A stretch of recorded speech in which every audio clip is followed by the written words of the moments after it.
Okay, ನಾವು ಈ merger and acquisition ಒಳಗೆ ಬರಂತ ಮೋಸ್ಟ್ ಪ್ರಾಬಬ್ಲಿ ಬರಂತ 15 ಮಾರ್ಕ್ಸ್ ಪ್ರಾಬ್ಲಮ್ ನಾವು ನೋಡಿದಂಗೆ ಆಸ್ ಪರ್ ಕೆವಿ ಇರ್ಬೋದು, ಆಸ್ ಪರ್ ನಮ್ಮ ಯೂನಿವರ್ಸಿಟಿ ಇರ್ಬೋದು, ಸಿನ್ಸ್ ನಾನು ಟೀಚ್ ಮಾಡಿದ್ರೆ 2017 ಆನ್ವರ್ಡ್ಸ್ ಇರ್ಬೋದು, ಮೋಸ್ಟ್ ಆಫ್ ದಿ ಪ್ರಾಬ್ಲಮ್ಸ್ ಒಳಗೆ ಆಲ್ಮೋಸ್ಟ್ ಕೇಳಂತ ಲೆಕ್ಕ ಇದೆ.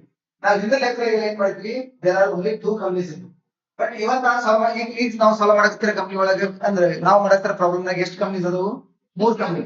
ಇಲ್ಲಿ ಏನಾಗೈತೆ ಅಂತಂದ್ರೆ A company is going to merge with B and C. ಅದಕ್ಕೆ ಅವ್ರ ಕ್ವಶನ್ ಆಗಿ ಏನ್ ಕೇಳ್ತಾರ ಅಂತಂದ್ರ ಇಲ್ಲಿ ಏನೇನ್ ಕೊಟ್ಟಾರ ಫಸ್ಟ್ ಓದ್ಕೊಂಡ್ ತಗೊಂಡು A limited is a considering takeover of B limited. Okay. Yes, B limited and C limited. The financial data of the 3 companies are as follows and ಹೇಳಿ ಕೊಟ್ಟ particular A limited, B limited, C limited. Then equity share capital of ₹10 each. ನೋಡ್ರಿ ಹಿಂದೆ ಲೆಕ್ಕದಾಗೆಲ್ಲ ಏನ್ ಮಾಡ್ತಿದ್ದ, number of shares ಅವನ ಕೊಡ್ತಿದ್ದ, right? But ಈ problem ನಾಗ ಇಕ್ವಿಟಿ ಶೇರ್ ಕ್ಯಾಪಿಟಲ್ ಕೊಟ್ಟನವ. ಸೊ ಕ್ಯಾಪಿಟಲ್ ಕೊಟ್ಟಾಗ ನೀವು ನಂಬರ್ ಆಫ್ ಶೇರ್ಸ್ ನೀವು ಕಂಡುಹಿಡಿಬೇಕು. ಎಷ್ಟು ಹೆಂಗ್ ಮಾಡ್ತೀರಿ? 450 ಡಿವೈಡೆಡ್ ಬೈ 10. ಅಂದ್ರೆ ಯಾವಾಗ್ಲೂ capital divided by face value ಮಾಡ್ಬೇಕು, ರೈಟ್? ಸೊ ಅವಾಗ ಬಂತು. ಹಂಗಂದ್ರೆ ಒಂದೇದು ನಂಬರ್ ಆಫ್ ಶೇರ್ಸ್ ಎಷ್ಟಾಗತ್ತೆ ಹೇಳ್ರಿ ಹಂಗಂದ್ರೆ ಇದಕ್ಕೆ? ಸರಿ, ನಂಬರ್ ಆಫ್ ಶೇರ್ಸ್ ಎಷ್ಟಾಗೈತೆ ಅಂತಂದ್ರ ಒಂದೇದಕ್ಕ 450 ಡಿವೈಡೆಡ್ ಬೈ 10 ಮಾಡಿದ್ಲಿ ಆಟೋಮೆಟಿಕ್ಲಿ ಎಷ್ಟು ಬರ್ತೈತಿ? ಇದು 45 ಬಂತು. ಇದು ಎಷ್ಟು ಬರ್ತೈತಿ? 18 ಬರ್ತೈತಿ. ಇದು ಎಷ್ಟು ಬರ್ತೈತಿ? 18. ಸಾರಿ, ಎಷ್ಟು ಬರ್ತೈತಿ? 9 ಬರ್ತೈತಲ್ವಾ? ಡಿವೈಡೆಡ್ ಬೈ ಏನ್ ಮಾಡ್ಬೇಕು ಅಂದ್ರೆ 10 ಈಚ್ ಅಂತ ಐತಿ ನೋಡ್ರಿ ಇಲ್ಲಿ. This is the face value divided by capital divided by face value ಮಾಡಿದ್ರೆ ಆಟೋಮೆಟಿಕ್ಲಿ ನಮ್ಗೆ ಏನ್ ಬರ್ತೈತೆ ಅಂತಂದ್ರೆ ನಂಬರ್ ಆಫ್ ಶೇರ್ಸ್ ಬರ್ತವೆ. ಒಂದೇ ನಂಬರ್ ಆಫ್ ಶೇರ್ಸ್ ಎಷ್ಟು ಅಂತಂದ್ರೆ 45. ಇಟ್ ಮೀನ್ಸ್ ಅಲ್ಲಿ ಬ್ರಾಕೆಟ್ ನಾಗ ಹೇಳ್ತಾನೆ ಏನಂತ? ಕ್ರೋರ್ ಅಂತ ಹೇಳಿ.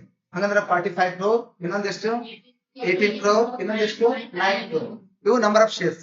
ಕೆಳಗೆ ಕೊಟ್ಟಾನ ಅರ್ನಿಂಗ್ಸ್ ಆಫ್ಟರ್ ಟ್ಯಾಕ್ಸ್ ಗೊತ್ತಲ್ಲ ನಿಮಗೆ, ಅದನ್ನ ಕೊಟ್ಟಾನ 90, 18. ನೆಕ್ಸ್ಟ್ MPS ಅವನ ಕೊಟ್ಟಾನ ಪ್ರಾಬ್ಲಮ್ ನಾಗ, MPS ಕಂಡುಹಿಡಿಬೇಕು. ಇದಾದ್ಮೇಲೆ ಅವ್ನ ಕ್ವಶನ್ ಏನು? Price earning ratio find out ಮಾಡ್ರಿ ಅಂತ ಹೇಳಿ. ಸೊ ಪ್ರೈಸ್ ಅರ್ನಿಂಗ್ ರೇಷಿಯೋ ನೀವು ಫೈಂಡ್ ಔಟ್ ಮಾಡೋದು ನಿಮ್ಗೆ ಗೊತ್ತೈತಲ್ಲ. What is the formula? ನಿಮ್ಗೆ ಏನೀಗ MPC ನಾವು ಒಂದು ಫಾರ್ಮುಲಾ ಯೂಸ್ ಮಾಡ್ತಿದ್ವಿ. ಯಾವುದು? MPC ಫಾರ್ಮುಲಾ ಏನು ಯೂಸ್ ಮಾಡ್ತಿದ್ವಿ? EPS into P ರೇಷಿಯೋ ಅಂತ ಯೂಸ್ ಮಾಡ್ತಿದ್ವಿ. ಹಂಗಂದ್ರೆ ಏನು ಫಾರ್ಮುಲಾ ಯೂಸ್ ಮಾಡ್ತಿದ್ವಿ MPS ಗೆ? ನಾವು ಅದೇ MPS ಗೆ ಯೂಸ್ ಮಾಡಂತ ಫಾರ್ಮುಲಾನ ತಗೊಂಡ್ರಿ. MPS is equal to formula ಏನು ಯೂಸ್ ಮಾಡ್ತಿದ್ವಿ? EPS into P ರೇಷಿಯೋ ಅಂತ ಮಾಡ್ತಿದ್ವಿ, ರೈಟ್? ಈಗ ಏನಾಕೈತಿ ಅಂದ್ರೆ ನಮಗೇನ್ ಕಂಡುಹಿಡಿಯಬೇಕು? ಈಗ ನಾವು P ರೇಷಿಯೋ ಕಂಡುಹಿಡಿಯಬೇಕು. P ರೇಷಿಯೋ ಕಂಡುಹಿಡಿಬೇಕಂದ್ರೆ ಫಾರ್ಮುಲಾ ಏನಾಕೈತಿ ಹೇಳ್ರಿ ಹಂಗಂದ್ರೆ MPS ಡಿವೈಡೆಡ್ ಬೈ EPS. ಅಂದ್ರೆ ನಾನು ಈ P ರೇಷಿಯೋ ಇಲ್ಲೇ ಇಡ್ತೀನಿ.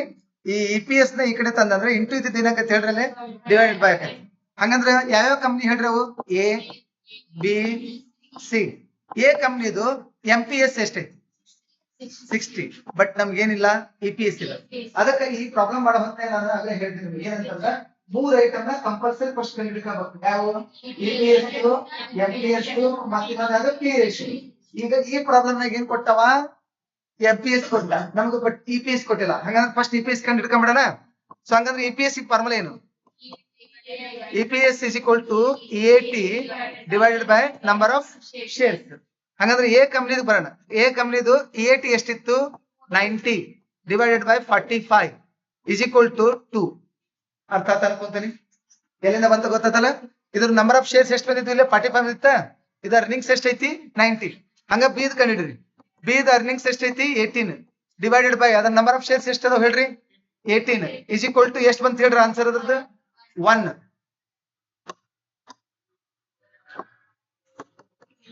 ನೆಕ್ಸ್ಟ್ ಒನ್ C ಕಂಪ್ನಿ ತಗೊಂಡು ಎಷ್ಟಪ್ಪ ಇದು? 18 divided by 9 is equal to ಎಷ್ಟು ಬಂತು? 2. ಇದೇನಿದು? EPS. ಅಂಡರ್ಸ್ಟ್ಯಾಂಡ್ ಆಯ್ತು ಅನ್ಕೊಂತೀನಿ ಎಲ್ಲರಿಗೂ. ಈಗ ಏನ್ ಮಾಡೋಣ ಅಂತಂದ್ರೆ ಇದ್ರದ್ದು 60 ಡಿವೈಡೆಡ್ ಬೈ ಎಷ್ಟಾಗತ್ತೆ ಹೇಳ್ರಿ? 2. ಆನ್ಸರ್ ಇಸ್ 30 ಆಗತ್ತೆ ನೋಡ್ರಿ. ನೆಕ್ಸ್ಟ್ ಒನ್ ಬರ್ರಿ. ಯಾವುದು? ನೆಕ್ಸ್ಟ್ ಒನ್ ಎಷ್ಟೈತಿ ಹೇಳ್ರಿ ಹಂಗಂದ್ರೆ 37 divided by 1 is equal to ಎಷ್ಟಾಗತ್ತೆ? 37. ಹೌದಲ್ರಿ? ಈಗ 37 ಎಲ್ಲಿ ಬಂತು? ಇಲ್ಲಿ ಐತಿ ನೋಡ್ರಿ. MPS ಆಫ್ B ಲಿಮಿಟೆಡ್ ಎಷ್ಟೈತಿ? 37 ಐತಿ. EPS ಇಲ್ಲಿ ಕಂಡು ಹಿಡಿದ್ವಲ್ಲ ಎಷ್ಟೈತಿ? 1. ಏನು ಹೇಳ್ರಿ? ಏನಿಲ್ಲ ಕಣಾದಿ ಕೊಡ್ತೇವೆ. ಓಕೆ, ನೆಕ್ಸ್ಟ್ C ಬಾ. C ದು ಎಷ್ಟಿತ್ತು? 46 divided by 2 ಆನ್ಸರ್ ಎಷ್ಟು 20. ಹಂಗಂದ್ರ ನಾವು ಏನ್ ಕಂಡಿಡ್ಕೊಂಡ್ವಿ ಅಂದ್ರ ಪಿ ರೇಷಿಯೋ ಆಫ್ ಬೋತ್ ಅಲ್ಲ 3 ಕಂಪ್ನಿ ಕಂಡಿಡ್ವಿ. ಯಾವುದು ಪಿ ರೇಷಿಯೋ MPS ಅವನ ಕೊಟ್ಟಿದ್ದ ಪಿ ರೇಷಿಯೋ. ಒಂದೇ ಕ್ವಶನ್ ಕೇಳಿದ್ದ ಅವ ಅದನ್ನ ಒಂದೇ ಕ್ವಶನ್ ಏನ್ ಕೇಳಿದ್ದ ಅಂದ್ರೆ ಪ್ರೈಸ್ ಅರ್ನಿಂಗ್ ರೇಷಿಯೋ ಕಂಡಿಡ್ರಿ ಅಂತ ಹೇಳ. As you know that price earning ratio ಎಲ್ಲಿ ಯೂಸ್ ಮಾಡ್ತಿದ್ವಿ MPS ಕಂಡಿಡಿಯೋ ಮುಂದೆ ಯೂಸ್ ಮಾಡ್ತಿದ್ವಿ. ಹಾಗಾಗಿ ಪ್ರಾಬ್ಲಮ್ ನಾಗ MPS ಕೊಟ್ಟಿದ್ದ, EPS ಕೊಟ್ಟಿದ್ದಲ್ಲ, EPS ನ ನಾವು ಕಂಡುಹಿಡ್ಕೊಂಡ್ವಿ. EPS ಇಂದ ನಾವ್ ಏನ್ ಮಾಡಿದ್ವಿ ಮತ್ತೆ ಪಿ ರೇಷಿಯೋ ಕಂಡುಹಿಡ್ಕೊಂಡ್ವಿ. ಅರ್ಥ ಆಗಿರ್ಬೋದು ಅನ್ಕೊಂತೇನೆ ಎಲ್ಲರೂ. Okay, shall go for second question ಹೋಗೋಣ. So what is the second question ಅಂತ ಕೇಳಿದ್ರೆ ಒಂದ್ ನಿಮಿಷ ಕೇಳಿ. ಏನ್ ಹೇಳ್ತಾನ earning per ratio. Earning per ratio ಅಂದ್ರೆ ಏನು? EPS ಆಫ್ ಯಾವ ಕಂಪ್ನಿ ಹೇಳ್ತಾನವ? After the acquisition of B limited and C limited. ಅಂದ್ರೆ ಬಿ ಲಿಮಿಟೆಡ್ ಮತ್ತು ಸಿ ಲಿಮಿಟೆಡ್ ನ ಅಕ್ವಿಸಿಷನ್ ಮಾಡಿದ್ಮೇಲೆ EPS ಎಷ್ಟಾಕತಿ ಎ ಲಿಮಿಟೆಡ್ ಕಂಡಿಡ್ರಿ. ಮುಂದೆ ಒಂದು ವರ್ಡ್ ಹೇಳ್ತಾನ ಸಪ್ರೇಟ್ಲಿ. ಅಂದ್ರೆ ನಾವೇನ್ ಮಾಡ್ಬೇಕು? A limited with B limited ಮಾಡ್ಬೇಕು, ಎ ಲಿಮಿಟೆಡ್ ವಿತ್ ಏನ್ ಮಾಡ್ಬೇಕು? ಸಿ ಲಿಮಿಟೆಡ್ ಮಾಡ್ಬೇಕು. ಓಕೆ, ಮುಂದೆ ಏನ್ ಹೇಳ್ತಾನ? ವಿಲ್ ಯು ರೆಕಮೆಂಡ್ ಮಾಡ್ತೀರಾ the merger either or both of the companies. ಅಂದ್ರೆ ಎರಡು ಕಂಪ್ನಿನ ಮರ್ಜ್ ಆಗ್ಬೇಕು ಅಥವಾ ಒಂದು ಕಂಪ್ನಿ ಕೂಡ ಮರ್ಜ್ ಆಗ್ಬೇಕು ಅನ್ನೋದನ್ನ ನೀವು ರೆಕಮೆಂಡ್ ಮಾಡಿ ಅಂತ ಹೇಳ್ತಾರವ. ಹಾಗಾಗಿ ಫಸ್ಟ್ EPS ಸಿ ಕಂಡುಹಿಡಿಬೇಕು ನಾವು. EPS ಸಿ ಅಂತಂದ್ರೆ ಆಫ್ಟರ್ ಮರ್ಜ್ ಆದ್ಮೇಲೆ ಏನು EPS ಬರುತ್ತೆ ಅದು ಕಂಡುಹಿಡಿತಾ ಹೋಗ್ಬೇಕು. ಹಾಗೆ ನೆಕ್ಸ್ಟ್ ಸೆಕೆಂಡ್ ಕ್ವಶನ್ ಏನದು? ಸೆಕೆಂಡ್ ಕ್ವಶನ್ ಏನ್ ಹೇಳಿರ್ತಾರೆ? EPS ಅಂದ್ರ ಅರ್ನಿಂಗ್ ಪರ್ ಶೇರ್ ಆಫ್ಟರ್ ಏನಂತ? ಅಕ್ವೈಸಿಷನ್. ಹೋಗ್ರಿ please. After acquisition. Vidya Sangeeta madam ತಗೊಂತಾರೆ ಅಂದಿದ್ರು ನೋಡಮ್ಮ. ಸಂಗೀತ ಮೇಡಮ್ ತಗೊಂತಾರೆ ಅಂದಿದ್ರು. Yeah please.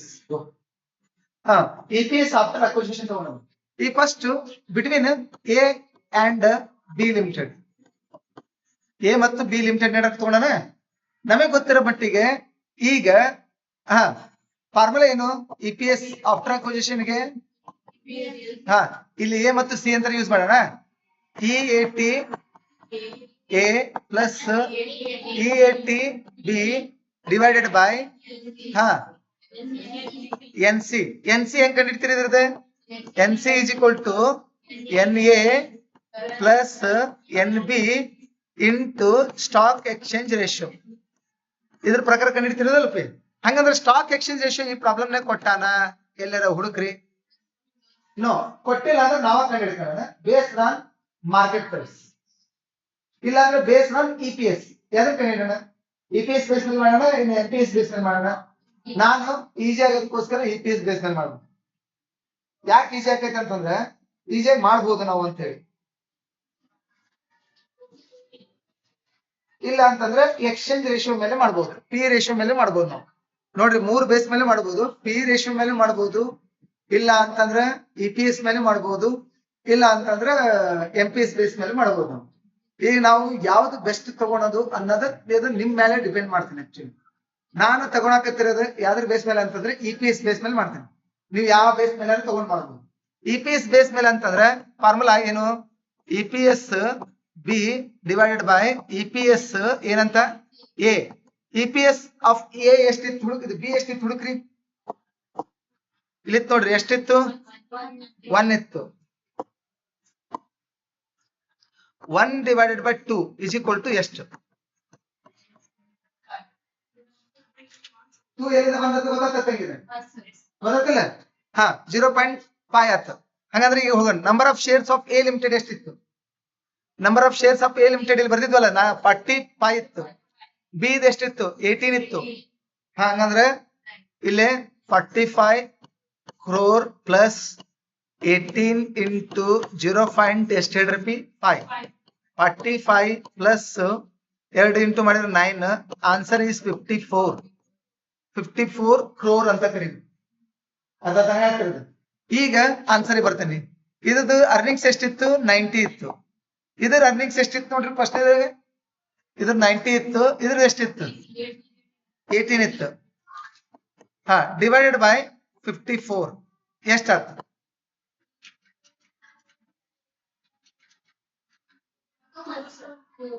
ಆನ್ಸರ್ ಎಷ್ಟು ಬಂತು? 2 ಬಂತ. ಸಿಂಪಲ್, ಮುಗೀತಾ? ಸರಿ, ನೆಕ್ಸ್ಟ್ ಎ ಲಿಮಿಟೆಡ್ ವಿತ್ ಯಾವುದು? C limited. Same as it is. ಏನು? EPS is equal to EAT A plus EAT C. ಈ ಕಡೆ ಬಿ ಬದಲಿ ಏನ್ ಬರ್ತೈತೆ ಹೇಳ್ರಿ? ಸಿ ಡಿವೈಡೆಡ್ ಬೈ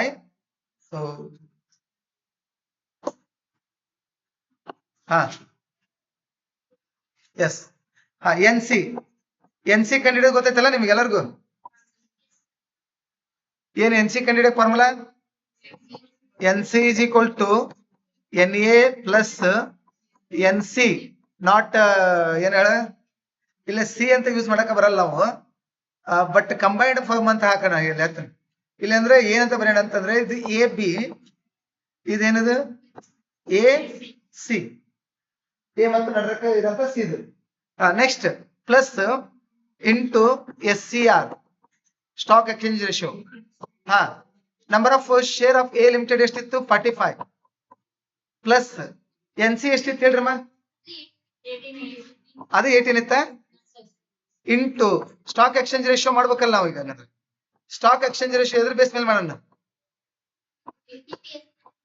EPS ಏನಂತ ಬರೀತಿ ಹಂಗಂದ್ರೆ C divided by EPS A. ಹಂಗಂದ್ರೆ 2 ಡಿವೈಡೆಡ್ ಬೈ 2 ಇಲ್ಲಿ ನೋಡ್ರಿ. EPS ಇದ್ರದ್ದು 2 ಇತ್ತು, ಇದ್ರದ್ದು 2 ಇತ್ತು. ಹೌದಾ? ಆನ್ಸರ್ ಏನಕ್ಕೈತೆ ಹಂಗಂದ್ರೆ 1. ಹಂಗಂದ್ರೆ ಇಲ್ಲಿ 1 ಇಂಟು ಮಾಡ್ರಿ. 45 ಪ್ಲಸ್ 18 ಮಾಡಿದ್ರೆ ಎಷ್ಟಾಗೈತೆ ನೋಡಮ್ಮ?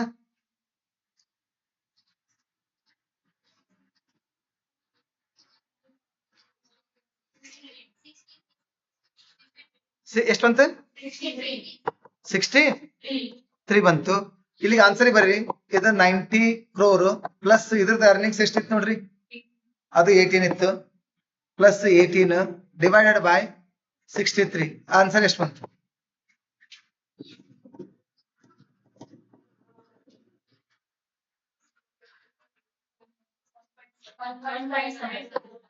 1.71 ಸಾಕಲ್ವ?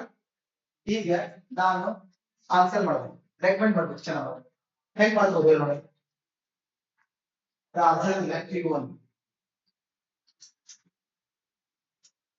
ಹೆಂಗ್ ಮಾಡ್ಬೋದು? ಫಸ್ಟ್ ಬಿಫೋರ್ ಮಾರ್ಕ್ ಆಗೋಕ್ಕಿಂತ ಮುಂಚೆ ಎ ಲಿಮಿಟೆಡ್ ಎಷ್ಟು EPS ಬಿಡ್ತೀರಿ? 2 ಇತ್ತು. ಅದೇ ಎ ಬಿ ಜೊತೆಗೆ ಆದಾಗ ಎಷ್ಟಾಯ್ತು? ಮತ್ತು ಎ ಮತ್ತು ಸಿ ಕೂಟಾಗ ಎಷ್ಟಾಯ್ತು? ಈಗ ಯಾವ್ದು ಕೂಡ ಮರ್ಜ್ ಆದ್ರೆ ಎಷ್ಟು? ಎ ಕೂಡ ಮರ್ಜ್ ಆದ್ರೆ ಎಷ್ಟು? ಇದ್ರೆ EPS ಸೇಮ್ ಇರುತ್ತೆ. ಬಿ ಕೂಡ ಮರ್ಜ್ ಆದ್ರೆ EPS ಏನಕ್ಕೈತಿ? EPS ಏನಕ್ಕೈತಿ? ಕಡಿಮೆ ಆಕೈತಿ. ಪೂಜಾ ಏನಕ್ಕೈತಿ? ಅರ್ಥ ಆಗ ಪೂಜಾ ಹೇಳ್ತೀನಿ. ಬಿಫೋರ್ ಮರ್ಜ್ ಆಗೋದಕ್ಕಿಂತ ಮುಂಚೆ ಎ ಲಿಮಿಟೆಡ್ದು ಎಷ್ಟಿತ್ತು? 2 ಇತ್ತು. ಮರ್ಜ್ ಆದ್ಮೇಲೆ ಎ ಬಿ ಕೂಟಾಗ ಆದಾಗ ಎಷ್ಟು ಬಂತು? ಅದೇ ಎ ಸಿ ಕೂಟಾಗ ಆದಾಗ ಎಷ್ಟು ಬಂತು? 1.7. ಇದ್ರ ಕೂಟಾಗ ಆದ್ರೆ ಒಂದ್ ಲೆವೆಲ್ಗೆ ಎಷ್ಟಿತ್ತು ಅಷ್ಟೈತಿ. ಒಂದ್ ವೇಳೆ ಇದ್ರ ಕೂಟಾಗ ಆದ್ರೆ ಏನಕ್ಕೈತಿ? EPS ಕಡಿಮೆ ಆಗೈತಿ. ನನ್ನ ಒಪಿನಿಯನ್ ಏನಂತ ಹೇಳ್ತೇನೆ ಅಂದ್ರೆ, I will recommend A can merge with B limited because there is no variation in the EPS. But if it is merged with C, the EPS should be reduced to 1.71. Therefore, A can merge with B limited, not with the C. Understood or not? That's that. Logo work. One the camera. Fast. Just one. Take it off. Magane. Comment. But you are Mr. Online. From the above calculation, comment from the above calculation, A can